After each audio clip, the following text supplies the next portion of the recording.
Well, good morning, everyone. I'm Dr. Alberto Roman, Chancellor of the Los Angeles Community College District, which proudly serves more than 210,000 students across 9 colleges in Los Angeles. First of all, let me welcome you to Los Angeles Mission College and share with you that as an immigrant and a first to lead our district with that experience, I understand firsthand the struggles that so many in our communities are facing, especially those who come to this country in the search of safety, opportunity, and a better life. At LACCD, we stand with our immigrant students and families. We reject fear-based tactics and any actions that threatens to undermine the trust and safety of our communities. That's why I'm honored to stand with Mayor Karen Bass and Senator Mangivar, leaders who have never wavered in their commitment to equity, justice, and human dignity.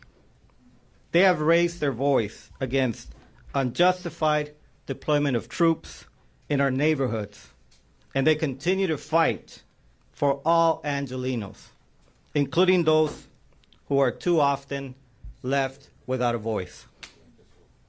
They remind us what it means to lead with courage and compassion. Please join me in welcoming the Mayor of the City of Los Angeles, Mayor Karen Bass.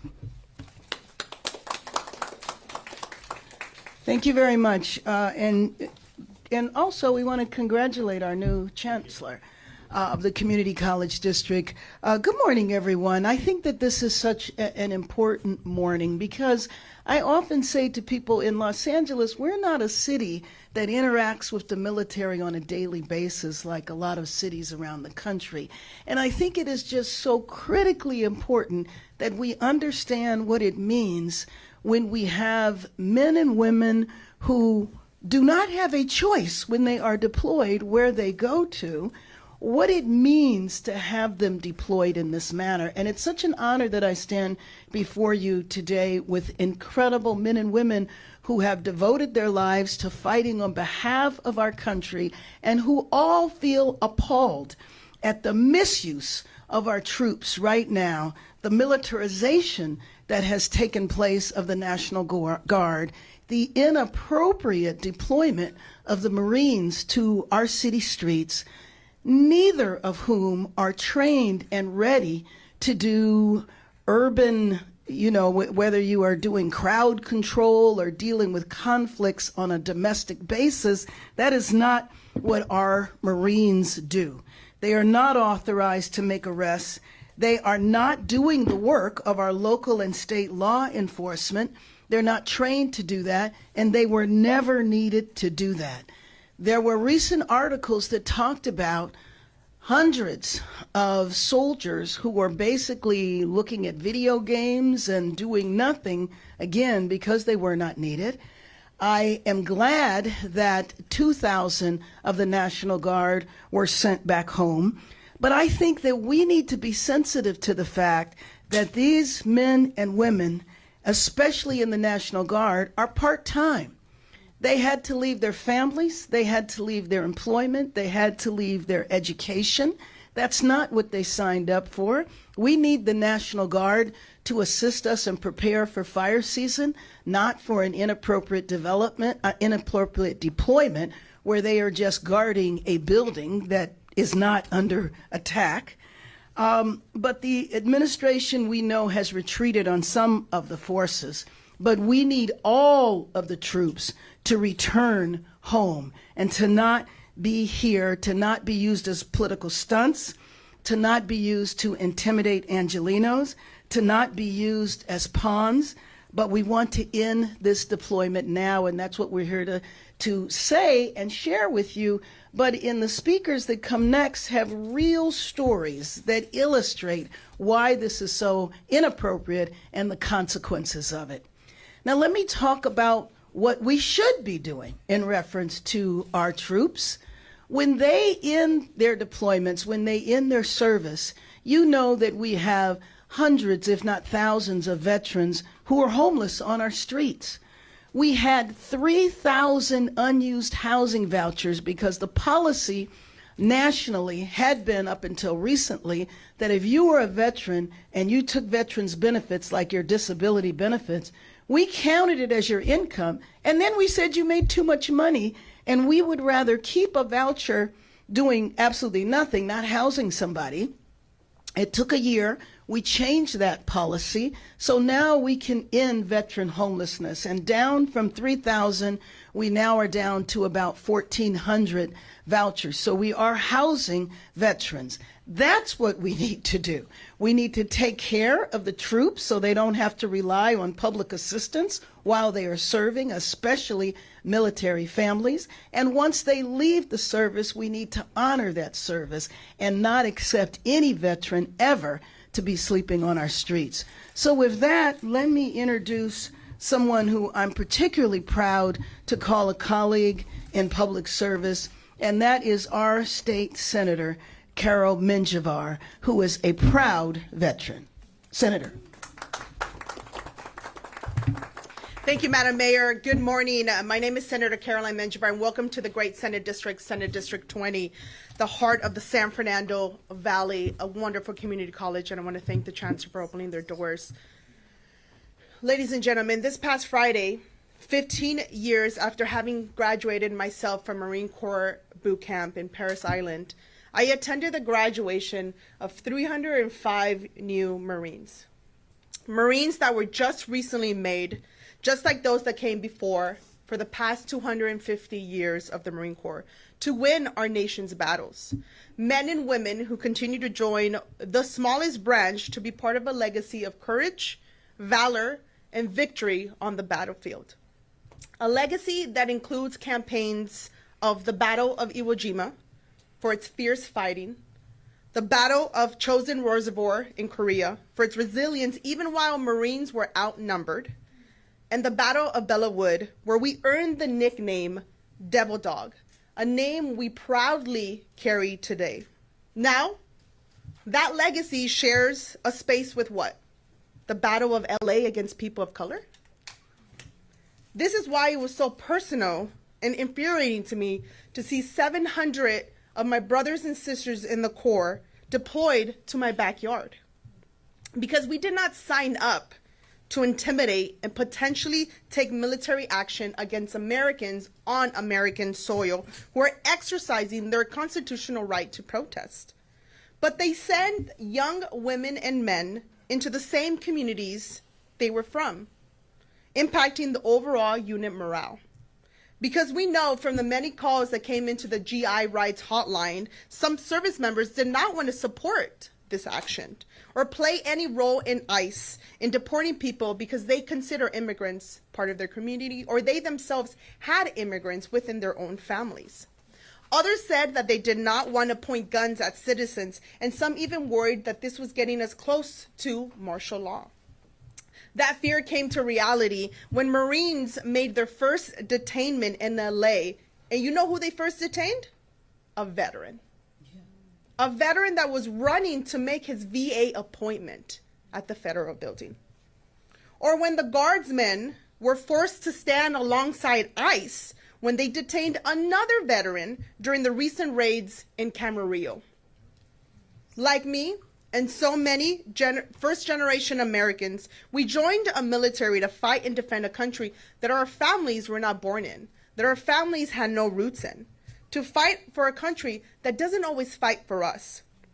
But we take great pride in being the first in a family of immigrants, proud to fulfill the dreams of our parents who wanted better for us when they came to this country.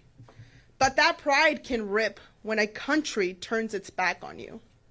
A feeling I bet 3 male Marines felt a couple of weeks ago after a video went viral of ICE agents pouncing and beating on their father. A father who had 3 sons who decided to join the Corps while he was landscaping the IHOP in the OC. And while 10,000 guardsmen have been able to go back home, we still have service members deployed in LA literally doing nothing. I'm sorry, that is incorrect. They are doing something. They are wasting your taxpayer dollar. Because even Secretary Hegseth said this is going to cost us approximately $134 million and counting. $134 million and counting from a budget that just cut Medicaid. And what that translates to California is Medi-Cal, SNAP, CalFresh, kicking people off health insurance and putting them further into poverty. Our National Guard needs to go back to their jobs as first responders, as healthcare workers, as teachers, and especially back to their important role as the state's counter-drug task force. Service members detaining veterans, detaining the parents of fellow service members. ICE and masked men kidnapping people off the streets. People with all types of legal status getting detained with no criminal record. Raids have caused injuries, heart attacks, and just recently claimed its first soul when Jaime Garcia died trying to evade the immigration raids in Camarillo. This is why I stand here in solidarity with my Marine brothers and sisters, and this morning stand in solidarity with two of my Marine sisters, Janessa to my left and Jessica to my right, and my Army brother, Stuart, to my back right. Demanding that we release these individuals from this fake deployment, and let's make sure we return the trust and dependability that our armed forces have earned from our communities. And I'll end in saying this. Gregory Bovino, no, we will not get used to this. This will not be our norm, and we demand a change. I'd like to now introduce a friend of mine, fellow Marine officer Janessa Goldbeck, CEO of the Vet Voice Foundation.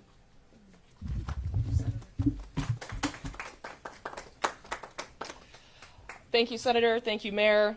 Thank you, Chancellor.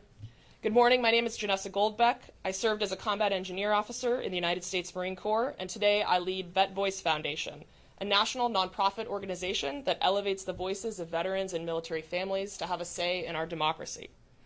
I'm proud to stand alongside the mayor and civic leaders today to raise a principled concern rooted in history, grounded in the Constitution, and shaped by the lived experiences of those of us who wore the uniform.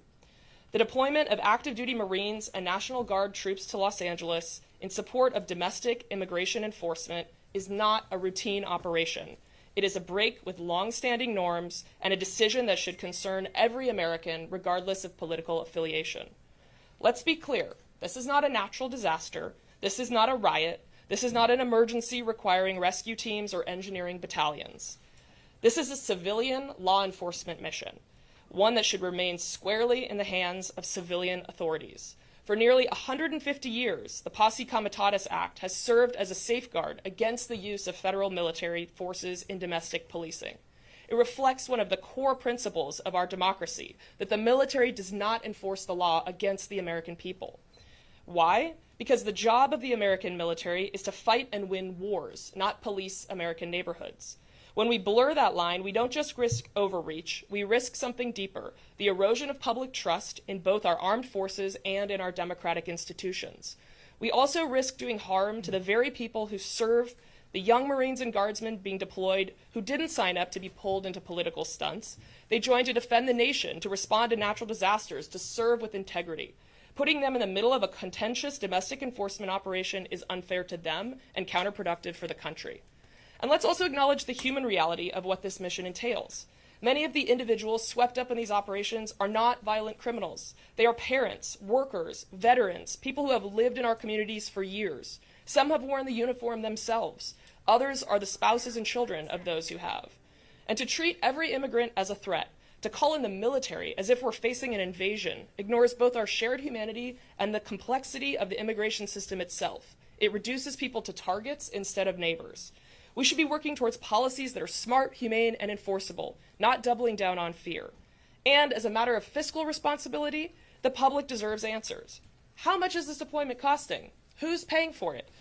We are told that resources are scarce. Republicans in Congress just passed a bill that will throw millions of people off their health care and close hospitals. We're told there's not enough funding for veterans' health care, and 30,000 VA workers have been fired. So let's make it clear. Deploying active duty military inside our cities without clear limits or transparency is not sustainable, it's not a wise investment, and it's not how a free society is supposed to function. This matters far beyond Los Angeles. Once we become accustomed to using troops in this way, what prevents the president from using them again? If the military can be deployed to enforce immigration law today, will it be sent to respond to civil protests in Chicago tomorrow, to supervise elections in 2026? Today, we're here to draw a line. Respectfully, firmly, and without ambiguity, this is not normal, this is not strategic, this is not American, and this is not what the U.S. military is for. Thank you, and Semper Fi. Oh, I'm so sorry. And now I'd like to introduce Stuart Waldman, Army veteran. Vika. Is that right? Vika. Sorry. Thank you. Stuart Waldman, Army veteran and President and CEO of the Valley Industry and Commerce Association, VICA. I'm not happy to be here. We shouldn't be here. There's no need for this. It's ridiculous what's happening. Speaking as an Army veteran and someone who's been a Angelino since 1978, no one ever wants to see troops deployed into our city, and especially for something that is so needless. As a business leader, we are concerned that this is the chilling effect that this is having on our local economy. Businesses have consumers who aren't coming right now. They have workers who don't want to come to work because they're afraid or have to leave work because something's happening to a family member. This is overkill, it is unnecessary, and it needs to stop.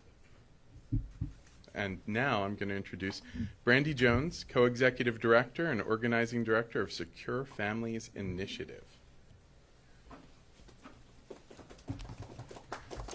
Hi everyone, thank you for inviting me to speak today, Mayor Bass. I'm Brandy Jones, the Co-Executive Director of Secure Families Initiative.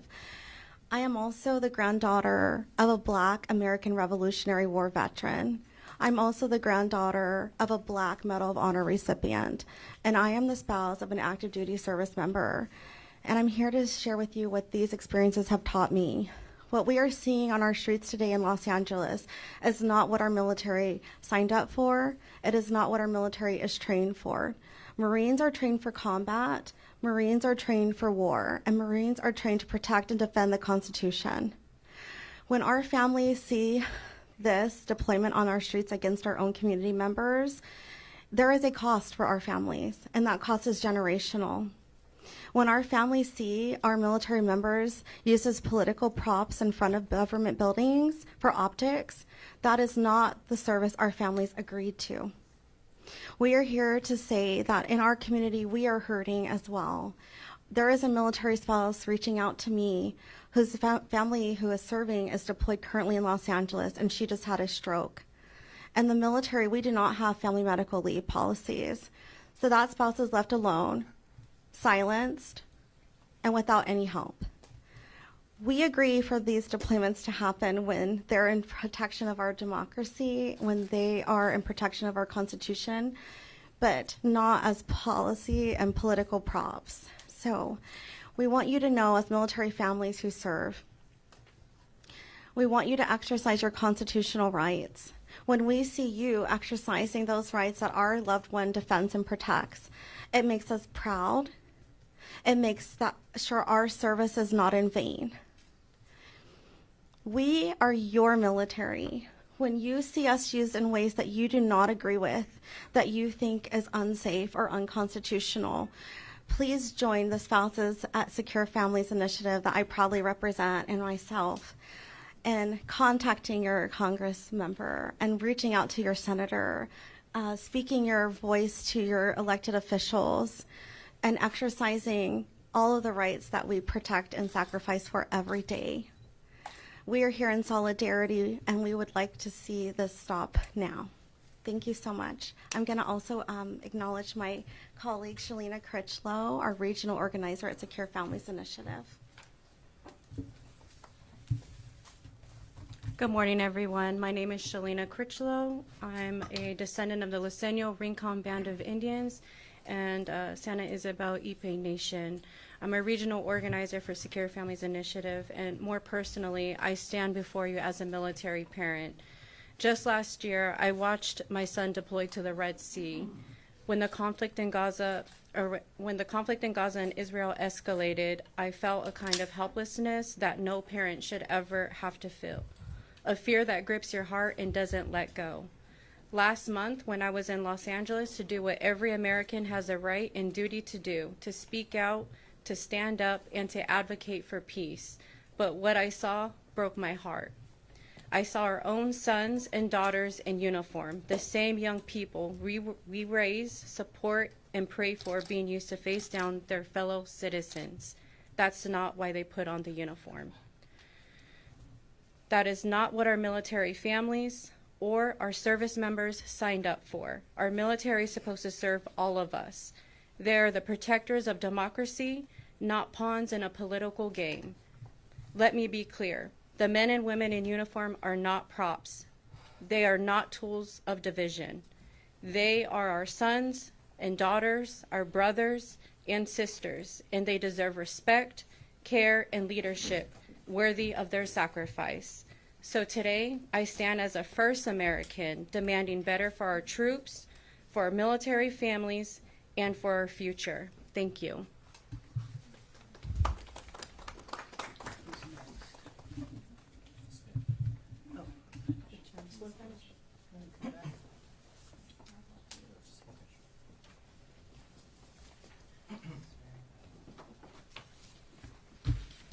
Voy a decir unas palabras en español. Voy a ser breve, pero tengo unos comentarios que hacer. Sí. Muy buenos días. Mi nombre es Alberto Román. Soy el rector del Colegio Comunitario del Distrito de Los Ángeles. Es un orgullo servir a los 9 colegios comunitarios de nuestro distrito. Me da un placer darles la bienvenida aquí al Colegio de Los Ángeles Mission College y como inmigrante y el primero en liderar este distrito con el consentimiento, experiencia y entender la lucha que enfrentan muchas personas y familias dentro de nuestra comunidad, especialmente aquellas personas que buscan en este país seguridad, oportunidades y una vida mejor.